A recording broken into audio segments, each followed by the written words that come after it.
Hello అందరూ hi. చూడండి టమాటాలు తెచ్చుకోండి ఎంత చక్కగా నిగనిగలాడుతాయి. చేతులు కాదు ఎప్పుడు చక్కగా కోసి ముక్కలు ఉప్పులో ఊరేసి ఎండబెట్టి పట్టుకుందాం. చూడండి టమాటా ముక్కలు పాత్ర ఎండబెట్టి పడుతున్నా. దీన్ని ఎట్లా పడతానో దీంట్లో ఏమేమి వేస్తానో ఎంతంత కొలతలు వేస్తాను అన్ని కరెక్ట్గా చూస్తూ ఉండండి. చూసారా టమాటాలు ఎంత చక్కగా ఉన్నాయి. ఇదిగో ఇలా ఉన్నాయి. ఇట్లాగా దోరగా ఉండే కాయ ఇట్లా చక్కగా రంగు ఆకు పసుపచ్చ రంగు రావాలి. కాయ గట్టిగా నలగకూడదు, గట్టిగా ఉండాలి. కాయల్లోకి ఉప్పు చక్కగా ఎండలో ఆరబెట్టుకొని వేసుకోవాలి. ఇది కేజీకి 200 ఉప్పు. జర కొత్త పండు తీసుకుంటే ఇట్లా చక్కగా తెల్లగా ఎర్రగా బాగుంటుంది. ఇది కూడా కేజీకి 200 గ్రాముల చింతపండు కడిగి తుడిసి ఆరినాక పీట కడిగి ఆరినాక మీ చేతులు కూడా శుభ్రంగా తడి లేకుండా ఉన్నప్పుడు కోసుకోండి. సన్న ముక్క అయితే తొందరగా ఆరిపోద్ది. కాయలు చక్కగా ముక్కలు కోస్తున్నాం అన్నీ. ఇట్లా ఉప్పు పసుపు వేసుకుని ముందు ఊరబెట్టుకుందాం. కేజీకి 1 స్పూన్ చప్పున 3 స్పూన్లు వేస్తున్నాం 5 కేజీలకి. స్వంత ముక్కల మీద కొంచెం తలగొట్టి పోస్తే 200 అవుతుంది.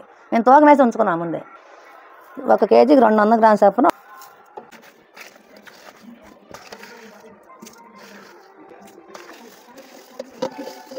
ఇప్పుడు దీని మీద చక్కగా గాలి పోకుండా మూత పెట్టేసుకొని మూడో రోజున తీసి మళ్ళీ మొత్తం కలుపుకొని చక్కగా పిండి ఆరేసుకోవాలి. ముక్కలు తీసుకుని ఎండబెట్టుకోవడానికి ఎంత చక్కగా ఉందో ఓటు వచ్చి ఇది చక్కగా గట్టిగా పిండి ఆరబెట్టుకుందాం. కింద కరేలాగా అంత జాడీలోనే పడాలి. మొత్తం 3 రోజులు ఆరబెట్టుకోండి. చక్కగా ఆరిపోతాయి ముక్కలు. అప్పుడు తీసి పత్ర కలుపుకోవచ్చు. గలగలాడుతుందో ఆరింది బాగా. దీన్ని ముక్కలు ఎండబెడతాం కదా, దాంట్లో చింతపండు పెట్టుకోవాలి. గుజ్జులు 1 గంట సేపు ఎండలో పెట్టి తీసిందే. ఇప్పుడు చింతపండు పెడుతున్నా దీంట్లో. అప్పుడు ఏమాత్రం బూజు కానీ తెట్ట కానీ ఏమి ఉండదు, చక్కగా నీట్గా ఉంటుంది.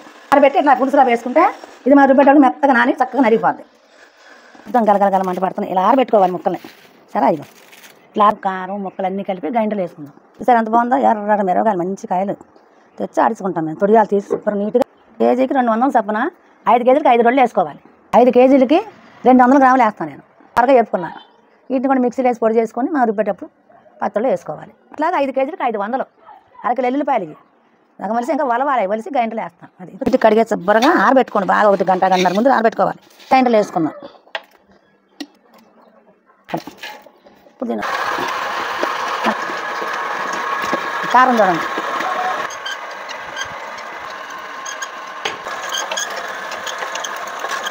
కావాల్సినప్పుడు ఎప్పుడు కావాలంటే అప్పుడు తీసుకొని పచ్చడి తాలింపు వేసుకోవచ్చు.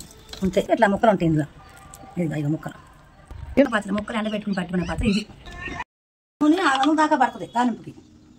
వేసుకుని సరిపోద్ది. 200 ఎల్లుల్లిపాయలు, కరివేపాకు, ఆవాలు, పచ్చనపప్పు, కొంచెం జీలకర్ర, కొంచెం ఆవాలు మాట చెప్పండి. కొంచెం వేసిన పచ్చడి జరుపుడాను కొంచెం మేము తాలింపు వేసుకున్నాం. తింటారు మీకు నచ్చితే నేను చేసేది ప్రతి ఒక్కటి మీకు నచ్చుద్దని నాకు తెలుసు. మీరు అలాగే చూస్తారు. నచ్చితే కనుక లైక్ చేయండి, షేర్ చేసుకోండి, సబ్స్క్రైబ్ కానీ, కామెంట్ పెట్టండి.